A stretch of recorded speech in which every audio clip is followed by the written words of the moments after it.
Good morning, Gretchen Ho. We're coming to you on this 28th day of January, bringing you Morning Matters because your mornings matters. Get to the stories this Wednesday. The House Committee on Justice is set to convene on Monday, February 2, to formally begin deliberations on the impeachment complaints against President Bongbong Marcos. Chairperson Jervil Luistro said the panel will first consolidate the two verified filings before evaluating their sufficiency in form and substance. The House of Representatives has kicked off discussions on landmark legislation to prohibit political dynasties in the Philippines. And it turned out that the committee is now facing a surge of around 20 different bills, all aiming to enforce the long-delayed constitutional ban. And the Duterte camp is accusing the ICC of denying the former president due process following his fit-to-stand trial ruling. At the same time, the ICC has opened the door for victims to formally participate in the Crimes Against Humanity probe. Welcome to our program, Morning Matters, where we talk about the issues you need to know for the rest of your day. Now, first in the agenda. The House of Representatives has formally opened deliberations on long-pending proposals that seek to ban political dynasties. Here's a report. The House of Representatives has begun deliberations on proposed bills seeking to curb political dynasties in the country. Included are versions filed by House Speaker Bojo D and House Majority Leader Sandro Marcos, which were submitted in December. But during Tuesday's hearing of the House Committee on Suffrage and Electoral Reforms, it emerged that there are already around 20 bills filed under the 20th Congress that aim to address political dynasties in the Philippines. One of these is the version filed by the Progressive Akbayan Party List.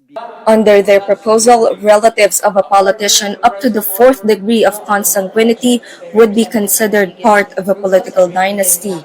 Grabe naman, fourth degree. Magre-result yan sa mass extinction. But if that mass extinction will result into the mass extinction of corruption, patronage politics, and poverty, then so be it. Meanwhile, the version proposed by Caloocan Representative Edgar Erice seeks to limit related elected officials to only two, and only up to the second degree of relationship, such as a parent and child, one holding a national post and the other a local position. Hindi makatwiran at hindi na epektibo kung pati magpipinsan at mas malayong kamag-anak ay babawalan. Kung ang iyong immediate family ay hindi magkasundo at sabay-sabay kayong kakandidato, pareho kayong madi-disqualify. Also present at the hearing were representatives from civil society organizations, the framers of the 1987 Constitution, and 4 former Supreme Court justices. The discussion first tackled the long-standing debate on what exactly constitutes a political dynasty. As stated in Section 26, Article 2 of the Constitution, the state shall guarantee equal access to opportunities for public service and prohibit political dynasties as may be defined by law. The problem is, until now, no enabling law has been passed. And this is precisely what Congress must clearly establish in any bill that will be approved. This point was also emphasized by COMELEC Chairman George Garcia. According to him, the differing provisions among the various anti-political dynasty bills must first be reconciled. Sa lahat po ng 21 bills, magkakaiba po ang remedies na ino-offer ng bawat isa. Tingnan niyo po, ang ginamit ng iba, disqualification. Ang ginamit ng iba, cancellation. Magkaiba po ang implication ng disqualification at cancellation. Can a dynasty be substituted? Dapat po mailagay din siguro yon. Kasi otherwise po, kung hindi, everybody can be substituted. Anybody can withdraw for a particular period. House Speaker Bojo D assured the public that the House will respond to the people's call. Malinaw ang aming hangarin na seryosong talakayin ito ng kapulungan ng buo, tapat, at may malasakit sa bayan at sa kinabukasan ng ating pong bansa. Isang panukala na katanggap-tanggap ng ating mga kababayan at ng ating mga kapwa lingkod bayan. The next committee hearing on political dynasties is scheduled on February 10. The House Committee on Justice will begin deliberations on the two referred impeachment complaints against President Bongbong Marcos on Monday, February 2. Mobile journalist Arlis de los Santos with a report. Verified complaint for impeachment against President Ferdinand R. Marcos Jr. 2 impeachment complaints against the president are now deemed initiated after the referral to the House Committee on Justice. One was filed by Attorney Andre De Jesus and endorsed by Pusong Pinoy Party List Representative Jet Nisay last January 19. The second complaint came from the group Bayan and endorsed by the Makabayan Bloc. I feel good kasi dapat lang naman talaga, alam naman namin talaga na walang dahilan para hindi mangyari ito. Kailangan pag-usapan na natin yung nilalaman mismo ng impeachment complaint, no, laban kay Pangulong Marcos Jr. Dahil siya ang pangunahing responsable at direktang kasangkot sa walang kapantay na lawak at laki ng corruption dito sa flood control scandal. The movement of the complaints to the Justice Panel also triggered the 1-year bar rule, which means no other case can be filed afterwards within a year. The timelines have been set. The committee in charge will deliberate on the ouster efforts against the president next week, February 2 to 4. The 2 complaints will be consolidated, then the determination if there is sufficient in form and substance. We are not supposed to proceed to the succeeding step kung hindi makakapasa dun sa standard ng sufficiency in form and sufficiency in substance. Kailangan pa rin ang committee report, but we will not be able to reach the succeeding steps. Sufficient in form means the documents are complete and properly verified, with complainants accountable for the submission. Sufficient in substance, on the other hand, should show the complaint with clear recital of facts with details of alleged violation, establishing the committee's jurisdiction act on it. What if these criteria are not met? There is that possibility of immediate dismissal of the complaint, and it will take another year before a new complaint can be filed against the president. Mr. Marcos will be given 10 days to answer the complaints against him, and the complainants 3 days to respond. Now, if the grounds are found sufficient in form and substance, cross-examination and presentation of evidence and witnesses can commence. President Marcos can be summoned to the hearing, but it will be up to him to attend or forgo that part of the proceedings. Under the rules, the committee has to submit its findings and recommendations within 60 session days. Then, the House plenary votes yes or no to impeach the president. It takes 1/3 of the lower chamber or at least 106 votes to declare Marcos impeached. If that comes to pass, the articles of impeachment will be sent to the Senate, which will constitute an impeachment court. This early, Malacanang is warning of the impact of any move to unseat the president. Ginagalang po ng Pangulo kung ano man po ang mga activities, ginagawa at mga desisyon po ng House of Representatives. So hayaan po natin ang proseso na umandar na naaayon sa batas. Ang anumang pagsasampa ng impeachment complaint ay hindi lang ang Pangulo maapektuhan, kundi mismo ang bansa at ang ekonomiya. Kapatid Arles de los Santos, we are One News. Malacanang is dismissing allegations by Representative Leandro Leviste that the country is under what he calls a de facto martial law. Leviste claims critics of the government are being silenced through legal cases, comparing the situation to the Marcos Sr. era. He also alleged that billions of pesos are being used to influence media and social media personalities. But the palace refused to engage with the accusations, saying not all claims deserve a response. Marami ay tahimik dahil sa takot na makasuhan, dahil nakikita na ang mga kritiko ng administrasyon ang mga unang sinasampahan ng kaso habang ang ibang mga kaalyado ay hinahayaan. Not all wrong opinions deserve a response from the palace. Yun lang. The camp of former President Rodrigo Duterte said he was denied due process after the International Criminal Court declared him fit to stand trial.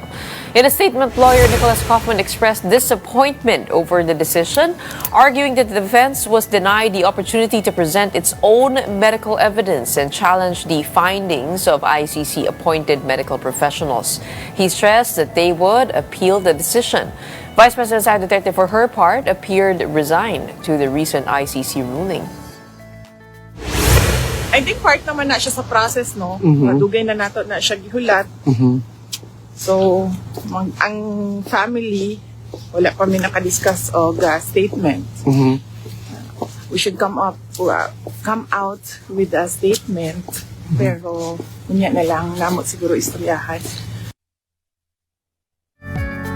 Meanwhile, the ICC has formally authorized the participation of victims in the case against Duterte. It has appointed a common legal team to represent their interests. Bayan chairperson and human rights lawyer Nery Colmenares told The Big Story that he is confident in the strength of the charges filed against the former president. If you're innocent kasi, you want speedy trial. You don't want to delay it because the longer you delay it, you're in prison. But in this case, they're delaying the trial. So hopefully this is the first step and a trial will ensue. And coming right up, Attorney Andre De Jesus joins us to discuss the impeachment complaint he filed against President Bongbong Marcos. Don't go away. Morning Matters will be back after a quick break. Keep it here.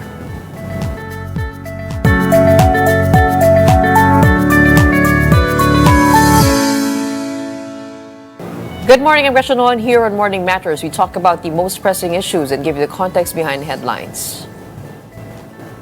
1987 Constitution framer attorney Rene Sarmiento said the possible simultaneous impeachment of President Bongbong Marcos and Vice President Sara Duterte would be the first in history.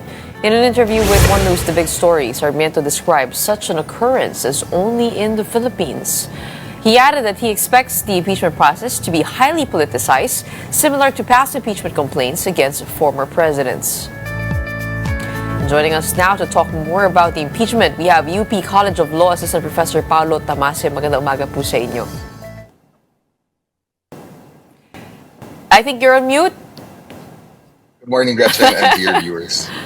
Okay, I called you in to the show because I heard you have a different opinion on when this one-year bar is officially triggered on the impeachment complaint. Because the others would say that once the Committee on Justice, or once the impeachment complaints have been referred to the Committee on Justice, that's when the one-year bar starts. What is your opinion on that, reading the latest Supreme Court decision? Well, I tend to agree that if you look at the text of the Constitution, which says that no complaint for impeachment shall be initiated more than once in a year, it seems that you count the one-year bar from initiation. And that was the rule in Francisco versus House of Representatives, this 2004, so 20-year-old case. But in the Duterte versus House of Representatives decision that came out last year, it seems to suggest that the one-year bar is counted from the dismissal of the complaint. So whether there's a violation of due process that will result in an effective dismissal, or there's a dismissal after proceedings have started, that's when the one-year bar rule starts. So you now have that unusual disparity between a rule that I think the view that it starts from initiation is universal almost. It gets asked in the bar exam. But the decision last year, I think, may have changed that. Dismissal of what complaints? So the impeachment complaints are treated as effectively combined when they're referred to the Committee on Justice. So when the complaint is dismissed, so likely the latter the complaint that survives if one is dismissed. Basically the latter dismissal, that's when you count the one-year bar rule. If we were to follow the Supreme Court decision last year. Kumbaga pag may pinili na sila, tapos may dismiss na sila dahil may pinili na. Well, yes. No? So, for example, dun sa dalawang complaint, if yung una i-dismiss na nila yun, the one-year bar doesn't start yet because the other one is still going along, right? It's still surviving. So, when that complaint eventually gets dismissed, either on the Committee on Justice or the House floor, then that's when the one-year bar rule will start. So if you compare, for example, yung impeachment of VP Duterte, the court counted it from February 5, which is the date when the complaints were dismissed on the House floor, not when they were filed, no, or referred to the Committee on Justice, which didn't happen anyway dun sa kaso na yun. So pag may na-dismiss, or pag na-dismiss yung buong set of complaints? Effectively, yes. Effectively, when the whole set is dismissed. That's what, at least, if you look at the decision of the Supreme Court, that's when the one-year bar rule will start. So within that 1 year bar, no other impeachment complaint can be filed. At least from the wording of the Supreme Court, na it's counted from the dismissal after a partial action. And I know why it's surprising because it seems to have escaped the attention of many academics from last year because of the other things that they were complaining about in the decision. But one of them is actually that it changes effectively the rule in Francisco na yung 1 year bar is counted from the initiation. It's now effectively counted from the dismissal. Okay, is this the correct provision? I'm going to read something that I got from Duterte versus House, GR 278353, that the 1 year bar should be reckoned from the initiation of the impeachment complaint if unacted upon, or when it is dismissed if it has been partially acted upon. The 1 year bar may also start to commence upon the violation of the fundamental rights of the respondent, which ousts the House or the Senate of jurisdiction. Yes, is that's that the part. ruling that you're referring to?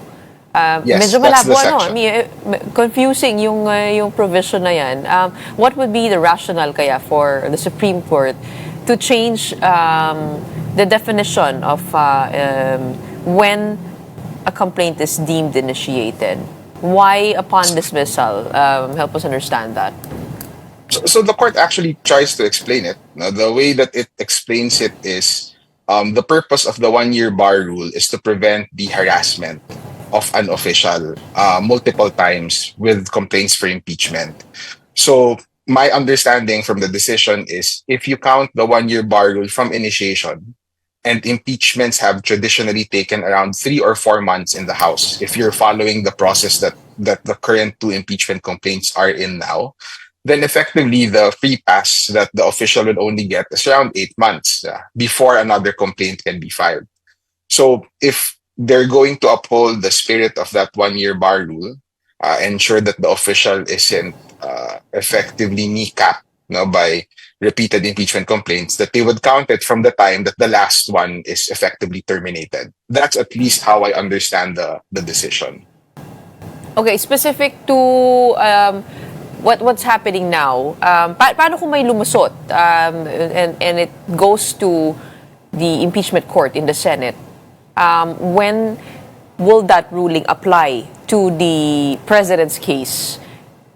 Yung kung may na-dismiss ngayon, out of the 2, na-dismiss yung isa nakalusot dumating sa trial, when would they determine the initiation and the 1 year bar ruling?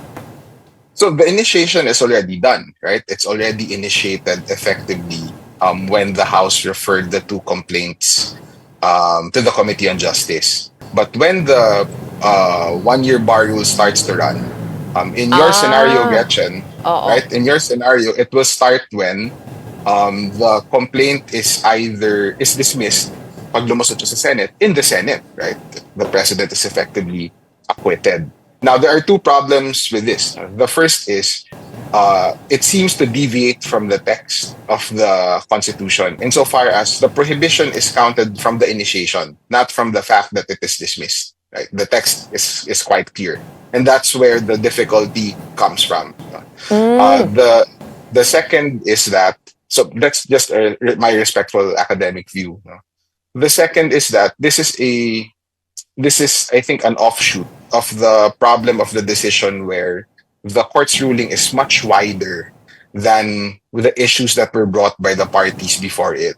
So I think it could have resolved the Duterte versus House of Representatives case simply by saying that the case was, or the cases were brought without due process, and therefore the impeachment complaints filed in the House of Representatives last year were invalid. Now we'll take that as a given, but it didn't have to rule on the 1 year bar because it wasn't one of the issues, I think, that were relevant to the resolution of the case. So now you have a ruling that is untethered from the facts before the court, and therefore, hence all of this confusion.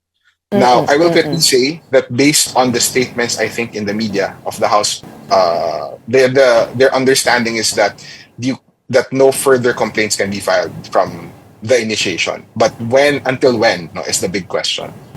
Okay. Kasi So iba yung when a complaint is deemed initiated and iba yung start ng 1-year bar of the next impeachment complaint. So that's what we're looking at. And you're seeing a possible conflict here from what is written in the Constitution doon sa SC ruling. Ayun. Okay, Yes. malinaw yun. Let's settle that another time. Medyo mahaba yun, ano. Pero I wanted to get your thoughts on what is going to happen now at the Committee on Justice level. They will be assessing sufficiency in form and substance of the two complaints and magpe-present ng evidence. Isn't that tantamount to already litigating the complaint at the committee level? So you can think of it as similar to a usual congressional hearing where you have a member of Congress or members of Congress asking questions. No? If that hearing if it goes to that stage, yung after sufficiency in form, sufficiency in substance, you will have, based also on the Supreme Court's ruling, an opportunity for the respondent to present his counter evidence or to hear the allegations against him.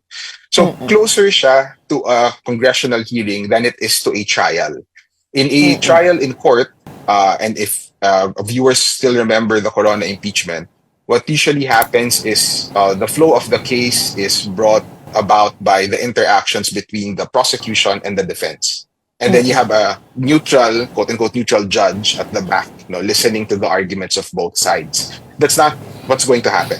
It's going to be a congressional hearing, effectively, where you have the members of Congress themselves actively participating. And it shows the difference between a trial, which is adversarial in our system. We have a full protection given to the respondent. And an inquisitorial system, which is followed in the House, where they effectively do fact-finding and see whether a complaint is sufficient. But is that reasonable, given the role of the House here, or does that make things unreasonably difficult? I think it's reasonable in the sense that the purpose of the proceedings before the House is not yet to determine whether the president or the impeachable officer is guilty.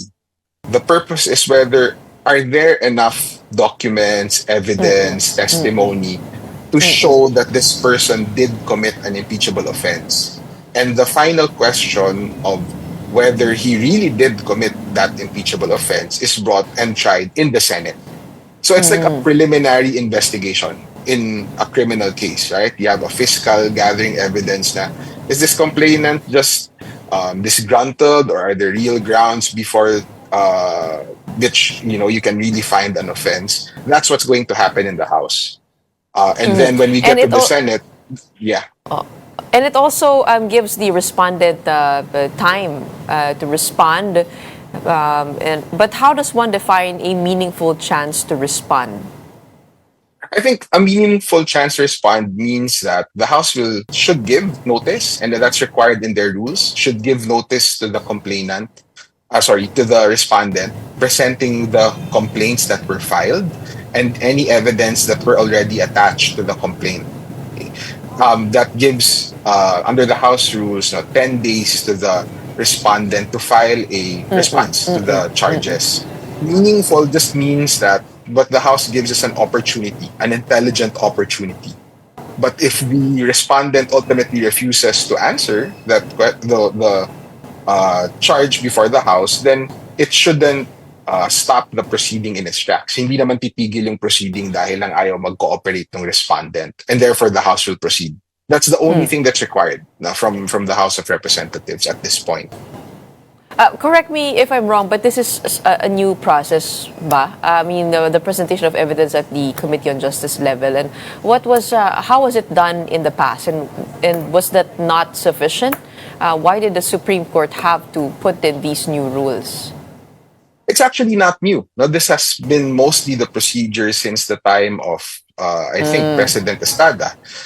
So the purpose is really to allow the House to confirm the facts alleged in a complaint. The reason why it seems new to a lot of us and to a lot of our viewers today is because this wasn't the proceeding in the last impeachment. In the last impeachment of Vice President Duterte, the House took the second option to it, no, which is not the hearing of a complaint, but the filing of a verified resolution. So that proceeding traditionally did not include these hearing type proceedings in public. But because of the Duterte decision, no, that would also be required now. And therefore, the House is actually hearing a complaint in the more traditional form, and a form that is initiated by a citizen, no, supported by a member of the House of Representatives. Talking about fast track, yesterday, the two complaints were fast-tracked from the Secretary General to the House Speaker's office and then to the Committee on Justice. When they had 10 session days to put it in the order of business, referring to the House Speaker, and 3 session days to be referred to the Justice Committee. Pero in one day, nagawa nila. Pag gusto talaga may paraan, ano? But this was done in light of another complaint not being able to make it to the office of the Secretary General. And that intention was already expressed last week when they went to the office of the Secretary General. Yesterday, Makabayan Bloc's or Kabataan Party List Representative Rene Co said that it could have been because they were not able to find congressman to endorse the complaint. Do you think they were not given equal opportunity to be heard and to file their complaint, given what happened yesterday? Was all of that constitutional? Well, I think it's constitutional. The House really does have the prerogative to proceed with referring the complaint to the Committee on Justice as soon as possible. The 10 session days is a limit. It's not a minimum. You have to they have to submit it to the Committee on Justice or refer it to the Committee on Justice within that period. So it's compliant with the Constitution. But Gretchen, just quickly, this highlights a problem with the procedure that and I hate to bring it back to that, but the Duterte decision last year kind of complicated. Because before, this would not be a new strategy. This has been done in previous administrations in order to prevent a strong case from proceeding. So there will be a flimsy complaint that will be filed, no, not sham, but flimsy, that will be filed. That complaint will proceed to the Committee on Justice. But by the time, may 1-year bar rule na. So no one can file a stronger complaint within basically a little more than 1 year. Right? So the check on that used to be the ability of the 1/3 of the House to file their own complaint via the separate mode. So medyo unusual yung circumstances na to. And I think that's one of the things that may have not been considered by the decision. And effectively, this is also the reason why when the media was taking this on last year, many commentators were saying that impeachment is effectively dead as a process for hearing complaints about high public officers. It's now going to be a game of technicalities, and that's what you're seeing now. Potentially, what you're seeing. This is not to say that the complaints that the House referred to the Committee on Justice are weak. I encourage everyone to read them if they have a copy of the complaint. But it certainly raises, or it certainly confirms one of the fears last year, which is we've over-technicalized, impeachment to the detriment of the process. And so, do you share that opinion that impeachment as a tool for accountability is effectively dead? I'm not, going to say that it's effectively dead, but it's certainly very different from how it used to be. That it was an opportunity for us to really see evidence and the defense of a person who was accused of very high crimes and impeachable offenses. I'm not sure if that can still be the venue now, because it's, as you can see from what's been happening the last few days, game siya ng unahan, timing. Right? Is it within the 1-year bar rule? We're not talking about the offenses anymore. Parang yun nga, nakikipaghabulan, nakikipagpatintero. To Yes. get there, to get to that office, mala Hunger Games, ano. But we are expecting another set of impeachment complaints. I don't know how many will come, but this time against the vice president come Feb 6. Have we ever gotten to this point before where there is potential for the two highest leaders of the country to be impeached? And how do you think would a simultaneous impeachment look like? So certainly not. No? We've never had this situation before. I don't think we've even had a situation where two impeachable officers were being heard in the House at the same time. And it has a few day-to-day implications on the House's business. The first is, while legislation will continue, obviously the political energy and attention will be spent on these proceedings. And that's not always good. It's good to talk about accountability. But if the process is making accountability more difficult to be actually realized, then we're wasting financial resources in the time of the House, hearing multiple complaints. So there's a challenge on the part of the House to ensure that the process is seen as one with integrity, and therefore, if it's really insufficient in form, insufficient in substance, it should dismiss it. If there's sufficient evidence, then the hearing should be conducted in a way that will not be allowed as a forum for grandstanding, and really a fact-finding, straight to the point hearing. Right? So that's the challenge on the House. But on the larger political scheme, it certainly creates some sort of instability. You now have your two highest officials in the country being subject to an inquiry that will potentially result in their removal from office. And you have questions that will emerge there. So first is, sino mauuna, right? Sino maunang may impeach? Or sino unang matatanggal? That has an implication on the line of succession. And while the Constitution certainly provides for rules on what will happen if both seats are vacated by the President and the Vice President, I don't think that's something that we would want to have. The instability that creates is just too much, especially given the other things that we've been worried about, flood control and economic issues. And once those impeachment complaints are filed against the vice president, do we expect all the evidence to come out in the Committee on Justice hearing for both officials? I think that's the design now, especially in light of the due process focus of the Supreme Court last year. The idea is you shouldn't take the officials by surprise. And I kind of support that. No? In the ideal world, if we had that House inquiry, then we should be building the case, or the House should be building the case through those hearings that it will conduct. Hindi nila hahabulin yun at the end when they're already before the Senate, if impeachment really is the decision of the House. So it's important for the public now to actually watch. Although my concern actually is, and you can see it with the flood control, you have a hearing type proceeding in the House, you have a hearing type proceeding in the Senate, baka mawala na naman yung attention natin. But we should probably go against those tendencies and really try to see whether there really are sufficient grounds. And if there are none, then it's also an opportunity for the respondent to show that he or she is innocent.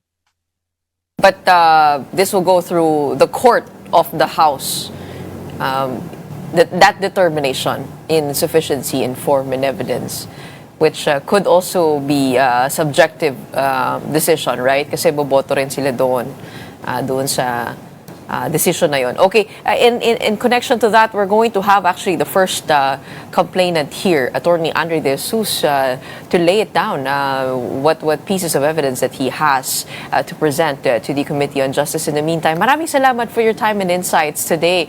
We have UP College of Law Assistant Professor Paulo Tabase weighing in on the latest Supreme Court decision, Duterte versus House, as well as the movements in the House. Maraming salamat.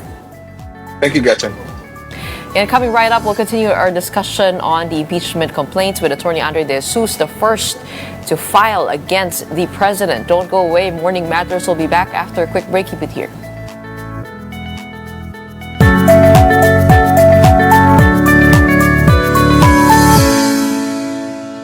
Good morning, I'm Gretchen Ho, and here in Morning Matters, we talk about the most pressing issues and give you the context behind headlines.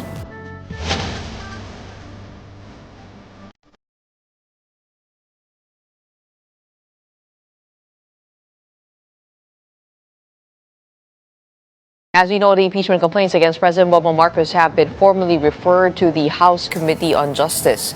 The first complaint was filed by lawyer Atty. Followed by the second complaint from the Makabayan Coalition. Several lawmakers have already cast doubt on the strength of the first complaint, saying it may lack supporting evidence. Though some say issues related to unprogrammed appropriations and infrastructure corruption still merit closer scrutiny. Joining us now, we have Attorney Atty., the lawyer who filed the first impeachment complaint against President Bongbong Marcos. Good morning. Welcome to the show. Yeah, pleasant morning, Gretchen. It's a pleasure being here. Thank you for inviting me. I know you are a Filipino citizen. Yes, I definitely am a proud Filipino citizen, and I love my country. You're probably angry with all the corruption issues coming out of the news. Yes, and apart from that, I'm also quite bothered by the string of criticisms I've been receiving, scathing remarks, and even threats, actually. Yeah, but I did what I have to do, and I stand by what I've done. And to take the risk of filing the first impeachment complaint is on a different level altogether. Of course, yes. Right? What is your motivation for this? I mean, when did it come to the point that you told yourself, okay, fine, I'm going to file an impeachment complaint against the president? I've said this before, and I'm going to say it again. It's because of the confluence of events that have occurred of late. Because preliminarily, some, especially my critics, are saying, why now? In fact, my answer to that question is, why not?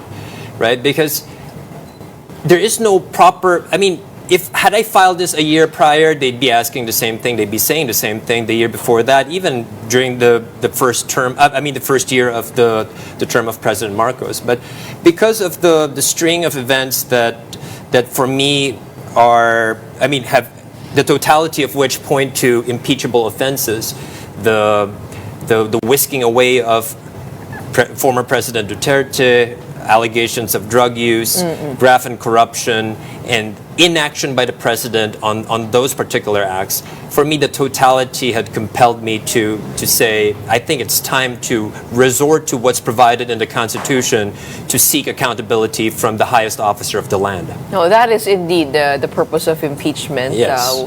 Which they say now, kanina kakausap ko lang kay Professor Tamase, yes. Sinasabi na impeachment as a tool for accountability is effectively dead because of how difficult it is now to focus on procedure. Yes. And how it could get nipped in the bud even at the House Committee level. And so the burden of presenting that evidence on the grounds for impeachment is on you.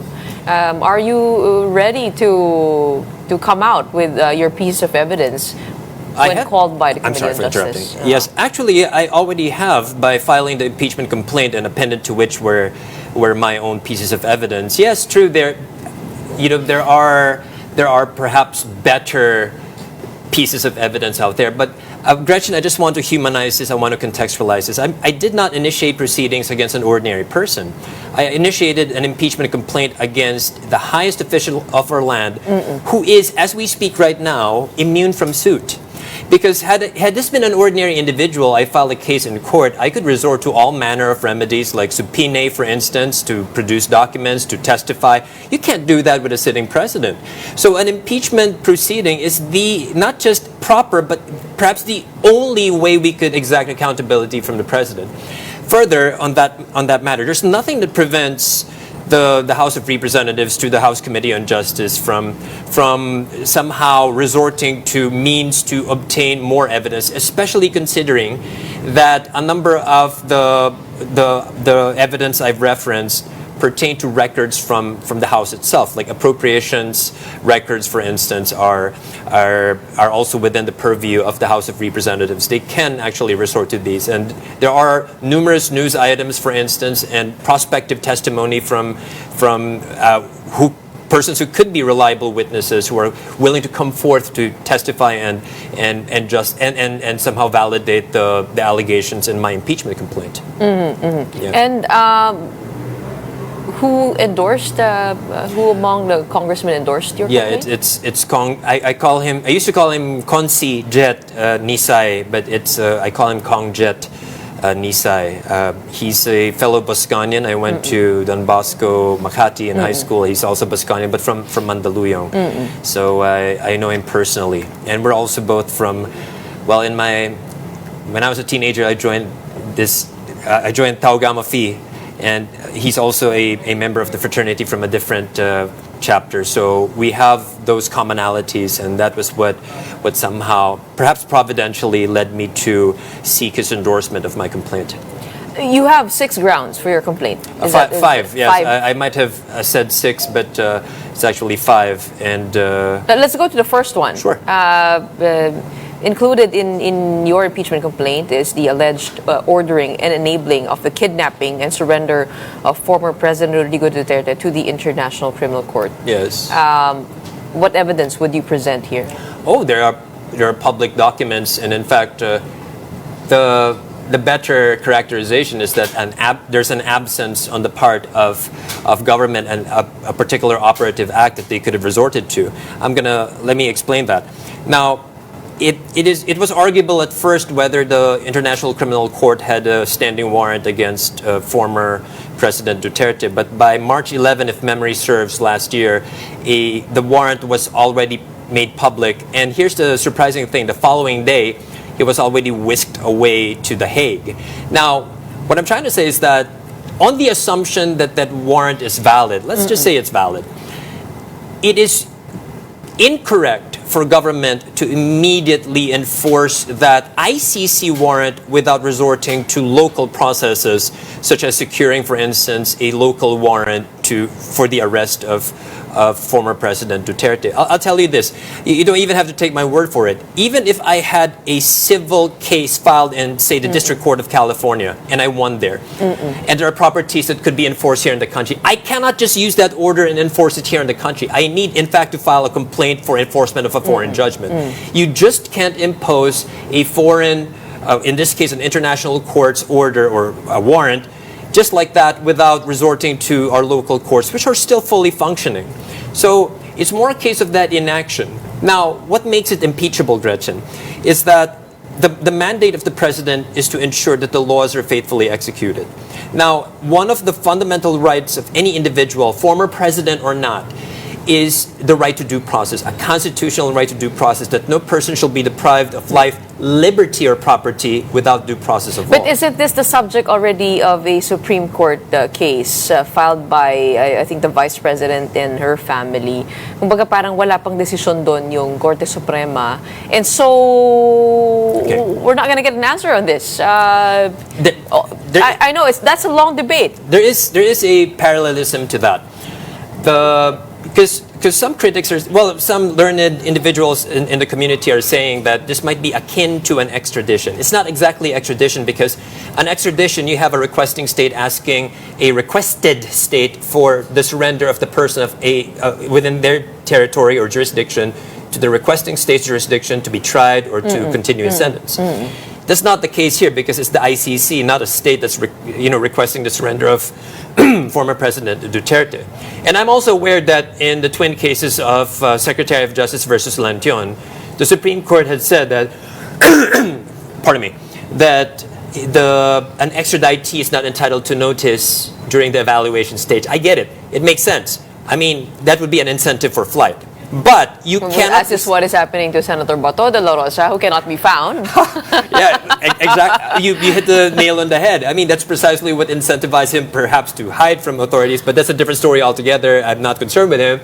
But the point is this, even within that parallelism, yeah, true, it incentivizes flight, right? But you cannot dispense with the process altogether. You still have to resort to local remedies. You cannot just pluck out a former president from his seat and place him on a plane to The Hague, which is exactly what happened here. We're not saying that he should not be held accountable. What we're saying is that there's nothing that prevented government from resorting to all these mechanisms. That's true, but that's already in the Supreme Court. Why include it in the impeachment complaints? No, because whatever is...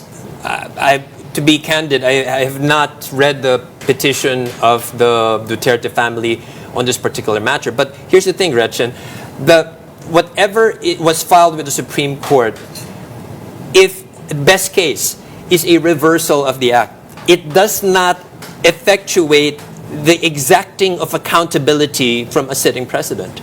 It might result in the reversal of the act. It might result in the declaration that the act was illegal. But it does not directly exact accountability from the very person helming the executive department, helming our government, because of what was done. And it is no secret that the executive was behind this particular act of whisking the former president away to The Hague.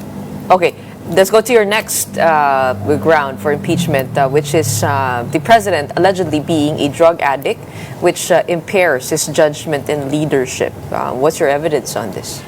Well, okay, that's a good question. I'd like to jump the proverbial gun by saying, because a lot of these so-called political analysts, there's so many ignorant posts so far.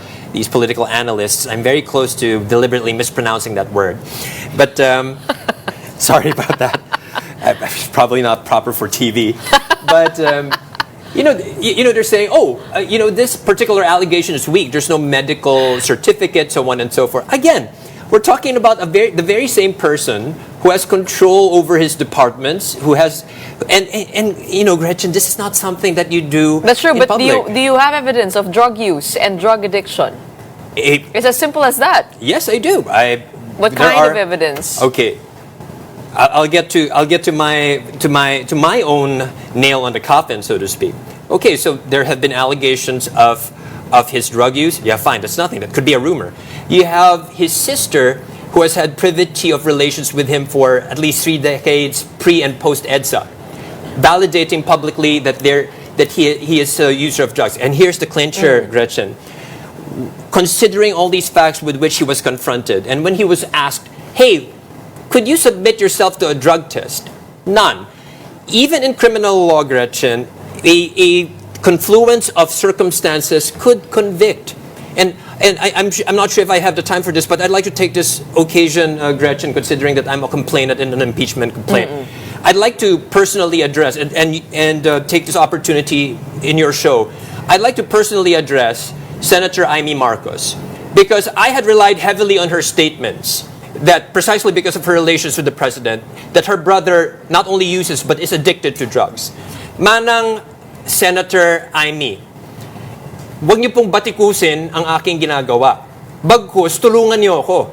If what you're saying is true, that your brother uses or is worse, addicted to prohibited drugs, then please execute a statement under oath on pain of perjury to that effect. Because by then you shall have put me on better footing to have your brother impeached. I'd like, sorry. So you're asking the sister of the president to testify against her brother to substantiate your ground for impeachment. Oh, wait, not just my ground, to substantiate her previous statement that her brother is using drugs. This is another step to officially testify and take an oath and present evidence. That's true. And thank you for asking that, because prior to the impeachment complaint, there was no such opportunity to do that. Because, again... So you haven't reached out to her office to be able to secure that? It's right now, at this juncture, considering her posturing, she's dismissing this complaint based on her grounds. She's dismissing this as drama. I have no reasonable expectation that if I knocked on the doors of her office at the Philippine Senate, that she'd welcome me with open arms and say, Attorney De Jesus, here it is. That's the reason why I'm putting public pressure on her, using your show, Gretchen, to actually reach out to her and plead with her. Manang Imee Marcos, please back up your statement. Help me have your brother impeached. But if you're relying on the weight of her testimony to substantiate this, shouldn't you have reached out first to her office? Because I don't think alleging that somebody's a drug addict is hard to prove, right? It's based on fact. It's objective. You have medical tests. You need evidence. Whether object evidence, whether it's a CCTV video, whether it's more testimonial evidence. For now, you only have the sister of the president. Absolutely, Gretchen, and thank you for raising that, because only rock stars go out and snort coke in public and flaunt it. Our president is not like that, right? And crimes intrinsically are clandestinely committed, right? And that's precisely the burden I face. But that's what people over at the House Committee on Justice will ask you for. What's your evidence? What evidence do you have that this is true? Whatever I've already submitted, which are the reports, the statements, and the inaction of the president to debunk these particular allegations. And that is admissible as evidence, Gretchen. When you have an opportunity to debunk a particular statement against you, when you have an opportunity to do so and you don't, that can be taken as evidence against you. We're not talking about an ordinary individual here. He's the president of the Philippines. He must prove to us that he is fit to actually govern our nation as president of the Republic But of the Philippines. unwillingness to undergo a drug test is not admission to taking drugs. Oh, like, quite- I could just say I don't want to take this test, but it is highly possible I don't take drugs. Yes, and That was a dare, and the president responded negatively to that dare. It isn't really exactly an admission, right? It is- How I get your would that point. hold in court? I get your point. Gretchen, well, perhaps not you. You're a celebrity, right? But if it were an ordinary individual, I'd say, hey, if you're not hiding anything, just go through the test. This is a different story altogether. But Pag hindi ka nag-test, baka addict ka, ganon. yeah, but here's the thing. Here's the thing. You are aware, however, in government, for instance, that random drug testing is being conducted, right? Even ordinary individuals whose names were picked from a raffle or from a fishbowl of some sort are subjected to drug testing.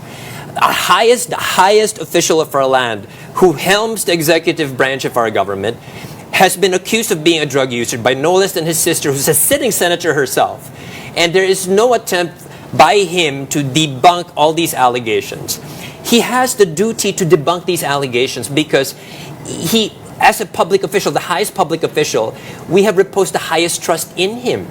So he has to preserve that trust. Even the appearance of violating the trust has to be addressed, Gretchen. So that's my position on the matter. I have a right to demand from him proof that he is still fit. It's not the other way around that of course I need to back up my allegations. But now that these allegations are brought to the fore, then he has the obligation, the duty to preserve the trust, to prove that these are not true. I'm still fit to govern. Well, the first two grounds that we mentioned, the alleged drug addiction of the president, and the second one, the kidnapping and surrender of the former president to the ICC. Yes. These are narratives trumpeted by the Duterte side. And so there are those who doubt your intention over filing of the impeachment. They say that this was designed to fail. I know you've gotten that question a lot of times. But in the absence of object evidence, didn't it make sense to just leave this out altogether? Kasi yung isa nasa Supreme Court, yung isa naman inaantay mo pa sa sister ng presidente.